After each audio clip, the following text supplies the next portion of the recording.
so-called non-army. Yeah, in the school, college, that's crazy. All right, it's approximately 6:30. We'll go ahead and call to order the Public Safety Committee meeting for April 8th, 2025. Roll call, please. Baragry. Here. Mensch. Here. Cahill. Here. Miller. Here. Delar. Here. Marcier. Marcier. Here. Rolfs. Here. Anderson. Here. Mayor. Here. 9 present. Any public comment? Seeing none, we will. Are you? Eric's not here. He sent me a text. Bukema. Are we just skipping that? Are you gonna do auxiliary? Okay. What's that? Nobody told me anything about it. Read this part right here. I can just read it off. Just read it off if you want. Okay. So, it says for their monthly meeting, they focus on the retirement of Lieutenant Ron Henike, inform the group of staff changes and upcoming detail for the Little League Parade in May. There were no calls in March. One officer resigned, performed exit interview. One sergeant resigned, performed exit interview. Held interview for new auxiliary officer, and background is clear and will begin in the intake process. Next, we'll have Chief Byer with the Fire Department report. All right, good evening, council. Calls for the month of March. We had 14 fires we responded to. We went to 3 first responder calls, 27 ambulance calls, went to 5 NVAs. Automatic alarms were down, that was good, so we only went to 2 of those. And then for other, which was a combination of between CO or power lines down, went 15, so a total of 66 this last month, up a little bit from last month.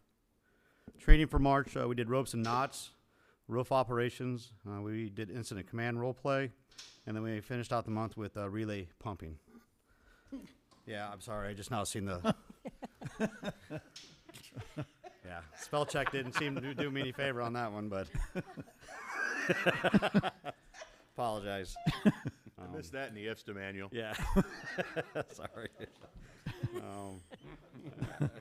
I have nothing to report on personnel, equipment. The newer ambulance 2951 is officially now in service as of yesterday, and it has ran a couple calls, so far everything's checking out. And as a matter of fact, we ran 2 calls back to back, so we actually picked up 2 calls. So it did what it's supposed to do. So we're excited about that. Other than that, next thing is miscellaneous. So there's 2 things on here I was going to bring up. One of them is the ambulance service agreement with Riverside. I'll give you a little bit of a backstory. So last year, we went back and forth. We had a little bit of a gentleman's agreement that we thought we had. Well, come to find out, the gentleman's agreement didn't work out, and we didn't have a contract that was truly into play. So it is what it is. With that being said, what we need to do to move forward is I need to bring it to the council. It needs to have a motion brought forward so it can be signed at the end of council or agreed upon, and then it'll be in play for 2 years. The biggest hang up about it is, and I apologize because it does bother me. So originally when we set this up, how it was supposed to be, it was a gentleman's agreement that Riverside would get the use of the building free and clear. In exchange, they would provide service in the area for $0. It was an equal exchange. Well, they didn't like that. They still wanted to charge some money. So on that contract, they're asking for $15,000. Now, with that being said, that is pretty realistic in the scheme of things. We looked to push it a little bit farther, and we could. If we did push it farther, could they leave town? Yeah, they could leave town. No question about it. Could we probably fill in that void? Yeah, we could. Would it be hard to do it first? Absolutely. But in the meantime, that would secure them for at least another 2 years at $15,000 a year, and then we'd still continue to operate as normal. So I needed to bring that forward to see where we're at with it. And if you, as a council, someone wants to make a motion that we can push forward at the end of the month Is that to get it signed. is that 1 ambulance or 2 like they had before? Just 1 ambulance. Just 1 ambulance Yep. now. Yep. We'll probably never get 2 ambulances down here from them ever again. It's just the way it is. They're running short up north also, so if they get any additional ambulances, they're gonna staff up north before they come down this way. So any questions with that? So our rent for the building's 15,000 a year also, It was supposed to be. so it's a wash. No, it's not. That's the problem. That was the gentleman's agreement that we originally worked on. And what happened was it came down to, within the last week, we came down to the wire. They were threatening to leave if we didn't have a contract signed by the first of the year. And this was last year. So we worked some stuff out the week of. We had been going back and forth with negotiations between us and our lawyers. Things were getting worked out just fine. It was going to be a fair contract for both sides. And the week of, the contract got changed, and there was a paragraph that was put in there that said that Riverside is allowed to, I guess you could say they're allowed to stay in the building free of charge. And then in return, they were still going to bill us $15,000.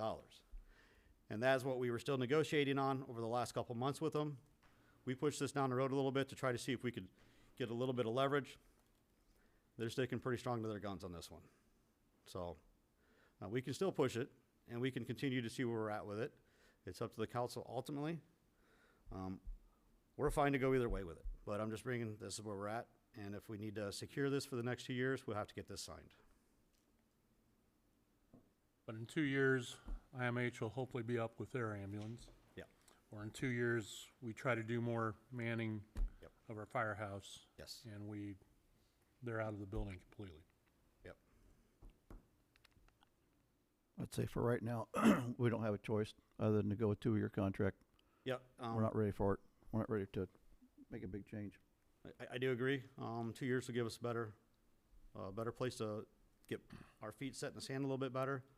We'll see what else is going on in town at the same time, and then we can move forward in 2 years. So that's a motion. Okay. Whatever the contract requirements are. That's all it is. Everything else stayed the same from how it has been for in the past. For some small operational stuff, that favors a little bit more control on our side.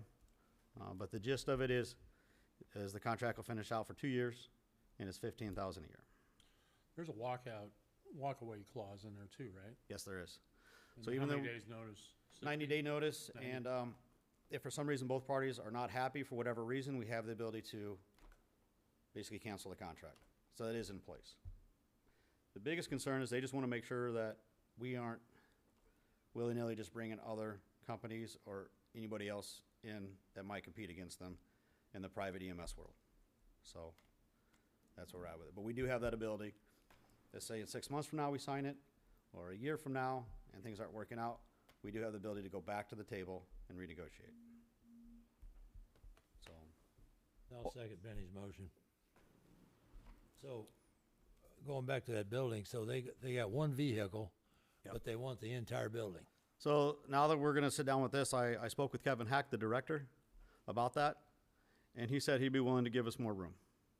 Because what they do is they use it for storage too, which was fine when we thought that the gentleman's agreement, when it was supposed to play out that way, that it was a wash, and they get the building, and we don't have to pay them $15,000. The whole building was theirs as they see fit. Well, technically, they only need one bay to operate out of. So we're gonna go back to the table on that aspect side of it. Now, there's no parameters that says that they get the whole building, every single bit of the building. It just says that we will provide a space for them to run their ambulance out of, which is the ambulance building, so. And they got quarters on the one end, right? Yep, yeah, so they have their quarters, and we can give them one bay, because what we'd like to do is maybe move a boat or two over there to free up a little bit more space, because we are, Or a pickup truck. yep. What we'd like to get the pickup truck back inside the station, and if we can move a boat or two over, that'll free up that space. How many bays are over there? 3? There's 3, yep. So They're you're using gonna- 2 of them right now with ambulances, and then the third one's kind of just random storage of tires or whatever they got extra, so. So once we move forward with this, I'll start working with Kevin Hack about acquiring some of the use of that building for us too. So we've got a motion and a second. Roll call. Cahill. Aye. Miller. Aye. Delar. Aye. Marcia. Aye. Mensch. Aye. Rolfs. Aye. Anderson. Aye. Baragry. Aye. Mayor. Aye. Roll call carried. All right. On to the next one, is the ICOM yearly agreement. I know this has been getting tossed around a little bit. This is nothing more than a recommendation. What we what we recommend is, to continue to pay as normal without the increase, and do not worry about paying the increase until we can have a sit-down with their finance side to get a better explanation of the 27% increase towards the city of Watsika. So, that's just a recommendation until we move forward. What is normal? What's that? What is the normal amount? That's the problem. 130. 120. 127. 126 or Yep. like 126. And they're asking for 162. Right. So it's a 27 and some change percent increase. The And what we- county's still paying, So everybody else is staying the same. What we have noticed is within a lot of the other districts, the fire protection districts, I should say, and EMS districts, their prices actually went down. So that's kind of also the reason why a little bit of red flags. So, not a lot. They went down by like $100 per district. So, yeah, we should at least stay even with them or stay where we're yeah. at. So we, I think when it comes to collective bargaining, we should have two, Benny, on that bargaining. Yeah. And there's a total of 5. So, I did send an email out to the director. I have not heard back from him on that aspect. Now, I know that he's short-staffed, so he is working the council right now, so his free time is a little bit limited.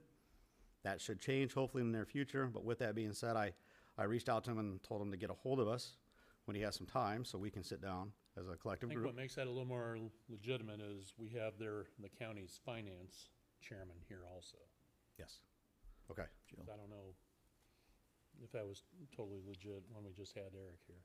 Yeah, it's, there's no real, I've tried to ask him for the justification. I ran the numbers. You know, the city of Watsika, when you add up, the police and fire and EMS and throw some DPW in there, we're paying about $30 a call, if that makes sense. So that means every time that they page us out or they request for service or something, we pay about $30 a call. There's some departments in the county that are paying anywhere up to $50 a call, all the way down to $10 a call. So there's no real, these are random numbers that have been thrown out there and have been paid for years, which is fine. But there's no real justification in some of the increase if nobody else is really getting an increase. So, that's it. That's all I have. Any questions from anybody? You got the direction, I mean, we're agreeing with what you're saying. That's how I bring, yeah, Okay, yeah. if you guys are willing Okay. to make a motion to do that. No one's got any questions for Chief Fire? Nope. All right, we'll move on to the police department report. Last month, we had 295 calls for service. Car 1 is back from the body shop. That was the one that was wrecked in the chase. It's back in rotation and being used. Bill Walver used to do our rifle qualifications, and now that he's gone, it's a little harder to get a hold of him, so we've got 2 guys enrolled to go to the rifle qualification school to be able to qualify us. The first session of that is next month. The e-ticket equipment is starting to come in, so I don't know what the projected date of when it'll be done is. We got our stop sticks. The guys have been training on that. I think I'm waiting on 2 more guys, and then we're gonna do the actual live training, and then they'll be ready to go. Alex Corvu is back from deployment, so we're kind of back to full staff besides Officer Douglas, who's still dealing with his things. And that's all I have. So unless you got any questions for me.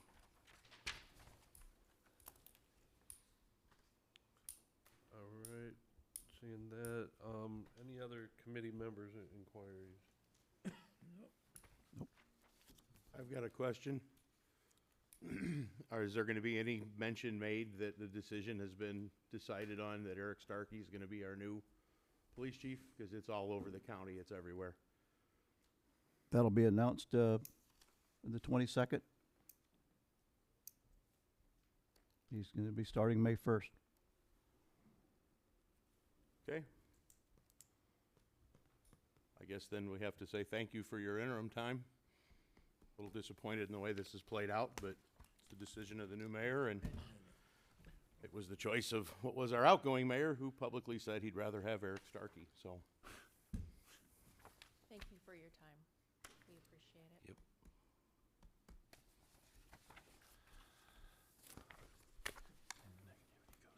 Any other committee member inquiries? I'm good. Thank you for your service and extra stepping up when Jeremy was gone.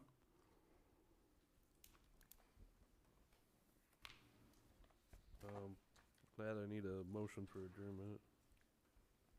So move. Second. All in favor? Aye. Aye.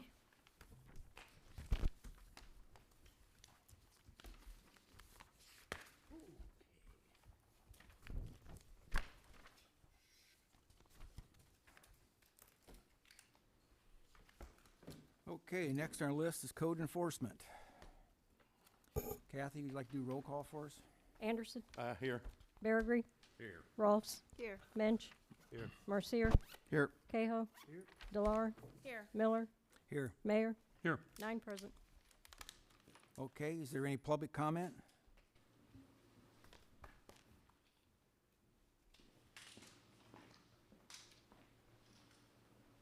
Seeing none, we'll move on to Eric Brandt. Thank you, Don. Tonight we have Dennis Van Hovlen with us to talk about some lighting down at Legion Park Baseball Diamond. Legion Park originally came to me with a beautiful engineered set of drawings with baseball lighting and was asking about permitting. And I said, well, Clifford and I are from the Legion here in Watsika. And we've had several games called on account of darkness. So Watsika boys play at our facilities, those high school boys, and we have an American Legion team that also plays on our field. And a couple of those were called on account of darkness, so we would like to put up lights. And also, in the future, maybe draw a tournament or two here, because we can't do it without lights. And which would bring in people and everything. We want to be good neighbors, so we want your blessing to proceed with our plans. If there's any problem, we'd like to know it. Oh, man, great idea. Thank you for bringing that up. Great. I think you're good. All right. Good? Yes, sir. Thank you. Yeah, Thank you. Do we need any type of vote on that, John? Nope. We're not spending Okay. money, so. Eric, you want to continue? thanks, Dennis. I asked him to come tonight just so there's no really permitting other than an electrical permit. And I says, well, before it all happens and the phone starts ringing, everybody's aware of what Legion Park is doing down there. So, All right. it's all good. IDNR flood mitigation, the only thing we have tonight is the phase, 19 demolition bids. So we only had one bidder, Lee Farms Excavating. Everybody has a copy of the bid sheet. I will speak to the one property is substantially higher. It's a large property, deep basement, large detached structure, 2 concrete driveways, and then there's also 8 large trees that are gonna be taken down also. So just to quantify or qualify why the one structure is quite a bit higher than the other 2. Okay, I'll make a motion to accept that bid. Second. All in favor? Kathy, do your number. Baragry, Aye. Anderson, Aye. Rolfs, Aye. Mensch, Aye. Marcier, Aye. Delar, Aye. Miller, Aye. Cahill, Mayor. Aye. Roll call carried. So next on the agenda is the BCEGS rating. So that's the Building Code Effectiveness Grading Schedule. And we came in at a Class 10. So Class 10 is as low as you can go. The only way we'll be able to move off that Class 10 is with updated building codes. I know that's probably a touchy subject, but I just need to make you all aware of the reason we are where we are. And then that relates also to the next item on the agenda, CRS rating Class 8. So we're currently at a Class 8. I think we can move up to a Class 7. 2026 is our cycle verification, and we will do it at that time. But relating to the BCEGS rating, to move up to a Class 6 on the CRS rating requires a rating of a Class 5 and 5 with the BCEGS. So the two are interrelated. Okay. And it's got to do with insurance. The insurance companies look at the BCEGS rating. I don't know what kind of discount or anything that is factored in, but with the CRS rating, Class 8, there's currently a 10% discount on your flood insurance. If we move to a 7, that will be a 15% discount, and it's 5% every step up that we take. When's that start? Pardon? When's that start? The The discount? It's already started, Oh, it has? yes. Oh. As far as, defining that on your bill, I think you need to talk to your insurance agent. I wish it would just say CRS 10% discount on the bill, but it does not. And the other one doesn't either, right? The ISO? No, ISO is nothing. Yeah, you don't. Eric, I want to commend you on but it does factor in. I want to commend you on your hard work with both of those, because I know you've been keeping up with some things on that, especially on the CRS and getting that done. So, and Fire Chief, you too, because I know yours is on the ISO And I rating. appreciate that. And I will mention the award that I received last month, and I'm not tooting my own horn, but really I believe that, Watsika deserves an award for all the hard work they're doing. So, if we continue the hard work that we're doing with the floodplain, I think you'll get there and it will pay off in the end. Hey, Eric, in regards to your CRS, did you include in your thing that Iroquois County is a storm-ready county? Because that will add to the deduction. Our storm-ready designation at the county level does include, because Watsika is the only one that falls under that. So you need to make sure that that's included in your CRS. It may take some points off. Okay. And, ongoing if the city plan falls through, we're still hoping for the grant to update the city hazardous mitigation plan, but You guys are going to be part of the county, so. we'll be part of the county and, I'll be needing those yearly meetings. It's going to take FEMA to approve it, but that's where it's in the hands of right now, so. I got one other thing. This came up late. I'm sorry it's not on the agenda. 901 North Chicago, received a call on that, went down there. It's been a abandoned structure probably as long as I've been working here. They keep up the yard. There's been no water there. I don't know when the last time anybody inhabited the place, but there's been no water since 2015. But the reason it's come up, and I can pass you down some pictures, is somebody's busted out a lot of the windows. They kicked in all the basement windows, and the neighbors feel that the scrappers are getting in there and gutting the place out. I could move forward with citations against the owner, but with the condition of the property, I feel that we should probably just turn that over to the attorney's hands and Get a go for demo. a demolition order on the property instead of letting it go on any further. Sounds I good drove to by me. there the other night, and I agree with you on the scrappers, because it looked like someone ripped the electric meter off the back of the house and stuff like that. So they're after copper or whatever they can get. Well, and just busting out the windows. It's, now it's just being vandalized and The it's, water's been shut off, right? Since 2015. yes. I think the person that owns the building next to it is interested in taking the lot. So with council's approval, I'd contact Absolutely. Turning Absolutely. and get started on a Yes. demolition Just gonna process. sit and cause more trouble. And that is all I have, unless we have any inquiries. And that's all we have for that. Where we at on the buildings across the river? I inquired with Elizabeth Altard, Kankar's partner, and I haven't got a response. She was out of the office, so I'll keep up with that. Anybody else have any other questions? Nope. Brandon, John, Scott, down here? None? Okay, I move for adjournment. So move. All in favor? All right. Aye.